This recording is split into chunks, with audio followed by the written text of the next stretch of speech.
So in this one we're going to be keeping our legs apart and our arms out to the side and dropping our legs down to the left without letting the knee be too on top of the other foot, so a little bit of space so you've got that little gap in between the foot and the knee, and then lifting them back over onto the other side.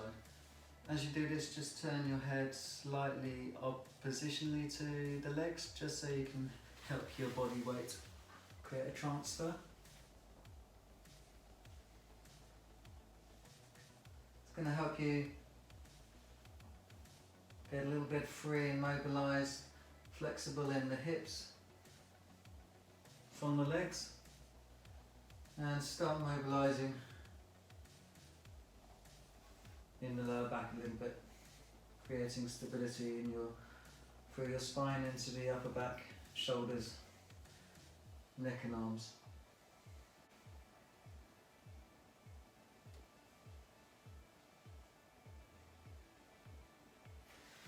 So in this one, very similar to the last one, except the legs are in a closed position, and this creates less hip mobility and more spine lumbar mobility around your waist and core. So the legs and ankles and feet are going to be staying together. We're going to lie back in the same position, arms out to the side, and you're just going to drop those legs both together, staying together with the feet on top of each other, over to one side and the other, turning your head at the same time to kind of counterweight and distribute the transfer from one side to the other.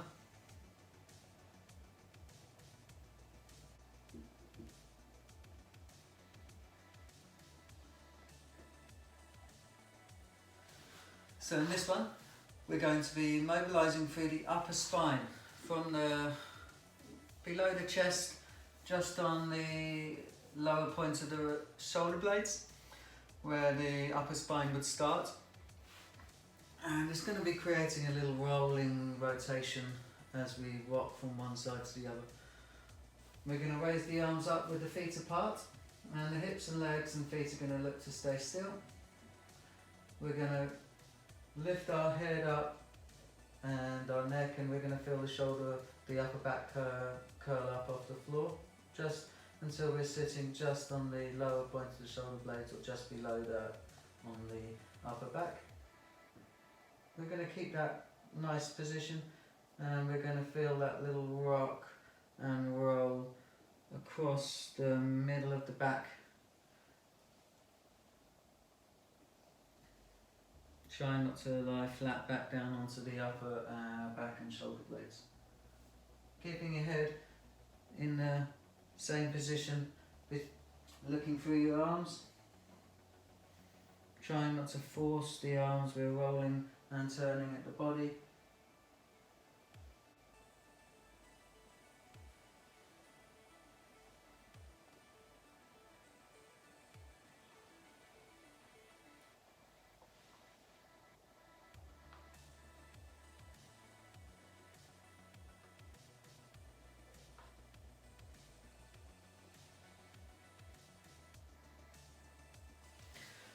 So in this one, we're going to be turning around the upper back with the shoulders through the spine, but we're going to be isolating on onto one side.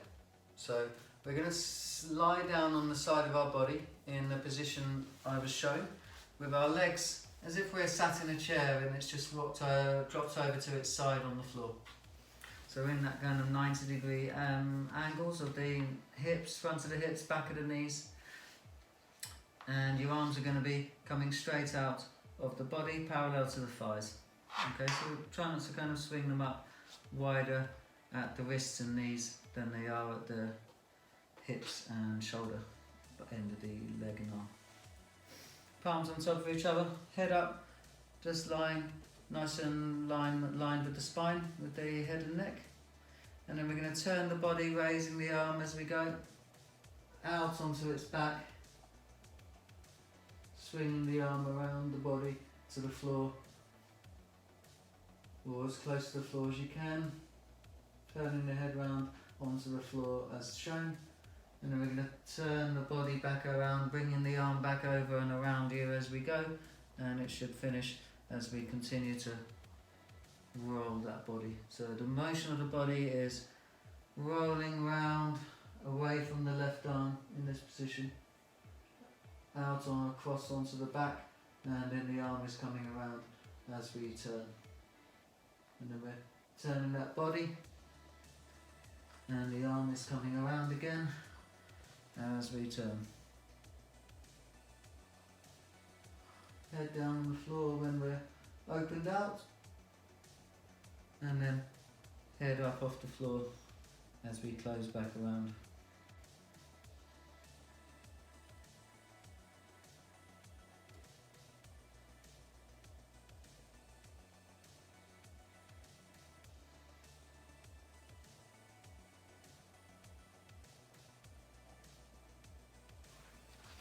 So this exercise is called the cat and cow, and it's really good for that spinal flexion all the way up from the coccyx, up through the sacral, lower back, upper back, thoracic spine, through to the neck, and mobilising in the shoulders and the head. But the spine is looking to kind of go into a flexion and extension, bending forwards, bending backwards, relating to the pelvis, the hips, and also the neck on either end, as we work up and down through the vertebrae. Your arms are going to be looking to be under shoulders with the hands, and the knees underneath the hips. They're looking to stay like that.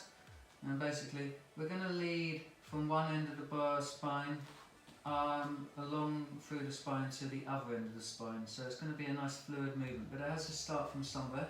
So we're going to start it from the bottom, okay, which is the pelvis.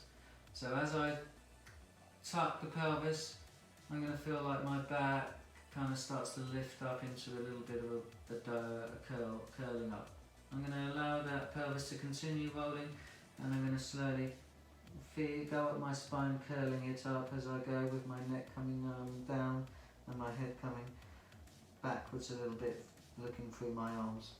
And I'm going to then start my pelvis again tipping the other way, trying to open back up, and then as I do, I'm going to feed up my spine into the lower back, middle back, upper back, all the time working through that pelvic motion.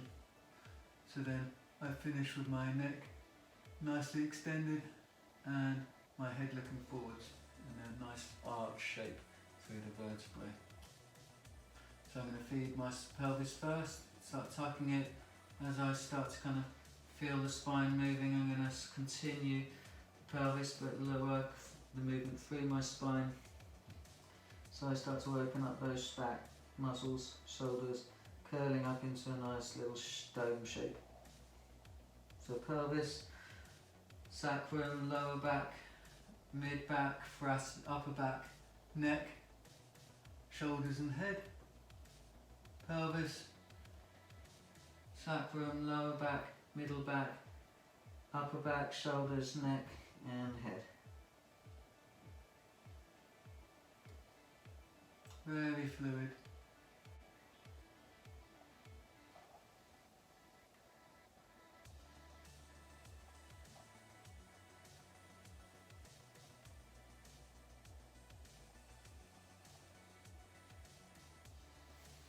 So this exercise is for our hip function, without too much of the knees taking over, for those quads to start engaging, which takes place in the squat more as we get more knee bend.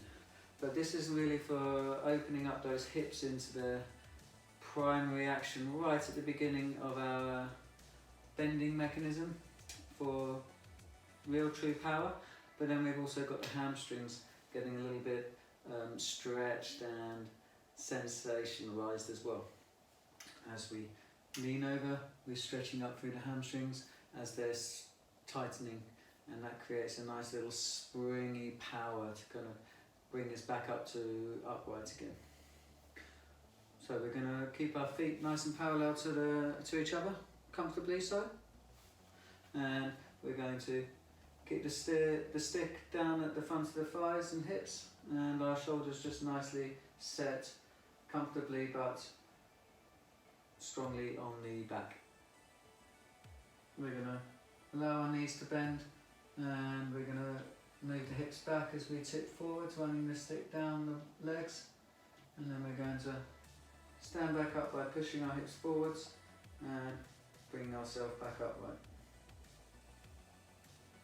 You're not looking to move in the ankles here too much, so no break at the ankle joint, a little bend at the knee, allowing the hips to move backwards and our stick to go down as our spine moves over. We're not pushing the stick down with our arms, we're holding the stick.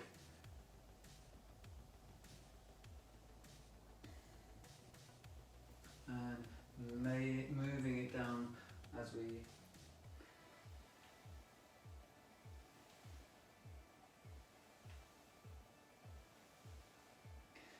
So this is our squat, and it's going to be working more of our glutes and our quads with nice assistance from the hamstrings that we've been working strongly through our hip hinges, and it's going to be working our stability of our core spine so that we don't get too much bendy weakness coming in unintentionally.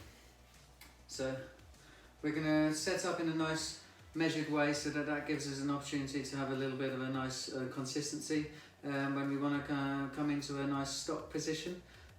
So we're going to turn the feet out once, heels out for a second time, and then the feet out again, and just find a nice comfortable lie. That feels good. So we're going to keep our feet nicely square on the floor, in like a little tripod feeling, all the way around the heel and around the big toe knuckle and the little toe knuckle, looking to kind of keep nice and consistent weight as we move. You're looking to go to the depth that allows that, and try not to go deeper where we start to bend or we start to kind of roll off the feet on the outside of the feet into the inside of your feet. This is all unintentional, so it's going to become weak and it's going to start to break us down. Anything that we do that changes our form needs to be taught to be something that we've chosen to do and intentional, and we know exactly why we're doing that, so that we can always have that control for when we look to utilise all this training and strengthening in our running.